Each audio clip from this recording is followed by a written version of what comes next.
สบายดีท่านผู้ชมที่เคารพนำท่านผู้ชมมาติดตามข่าวกีฬา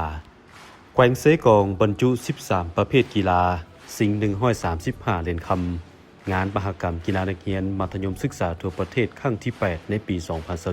2027เมื่อบดลมานี้แขวงเสกองเจ้าภาพงานมหกรรมกีฬานักเรียนมัธยมศึกษาทั่วประเทศครั้งที่ 8 ได้รายงานการแก้เกี่ยมความพร้อมล่าสุดในกองประชุมคณะพิสอบระดับชาติครั้งที่ 1เพื่อสุกยู่การแก้เกี่ยมความพร้อมให้แก่งานครั้งนี้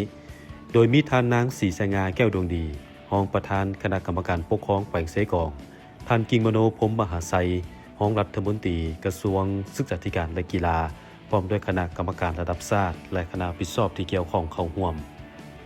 มาฮอดปัจจุบันได้สำเร็จการกำหนดคงประกอบบุคลากรคณะพิสอบระดับชาติและงบประมาณนำใช้อย่างละเอียดรวมไปถึงเวียกงานก่อสร้างพื้นฐานโครงสร้างรวม26กิจกรรมกำหนดจุดการแข่งขันกีฬาแต่ละประเภทศูนย์พักเซานักกีฬา17ศูนย์สถานที่ห้องรับการนำแขกและมวลชนทั่วไปโดยแขวงหนึ่งสามารถส่งคณะครูฝึกและนักกีฬาได้สูงสุด394ท่านปัจจุบันกำลังจะตั้งปฏิบัติบรรดาหน้าเวียกที่ยังคงค้างให้สำเร็จตามกำหนดสำหรับกีฬานักเรียนมัธยมศึกษาทั่วประเทศครั้งที่ 8 ในท้ายปี 2027ที่แขวงเสกองได้รับเกียรติเป็นเจ้าภาพครั้งที่ ได้รับพ้องเอาไฟฟ้าพลังงานลมหรือกังหันลมเป็นสัญลักษณ์หรือโลโก้เลือกปาวาคำเป็นสัตว์น้ำโซ่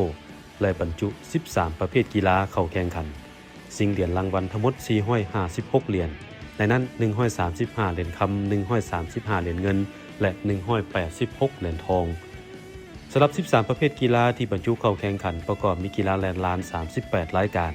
บานเต้2รายการบานทรงในห่มและหาดทรายรวม4รายการบันบ่วง4รายการเปตั้ง9รายการกระต้อ6รายการหน้าเก็ก12รายการหมากเซิก9รายการปิงปอง7รายการดอกปีไก่6รายการหมากแร่12รายการเทควันโด21รายการและกีฬาดึงเชือก5รายการ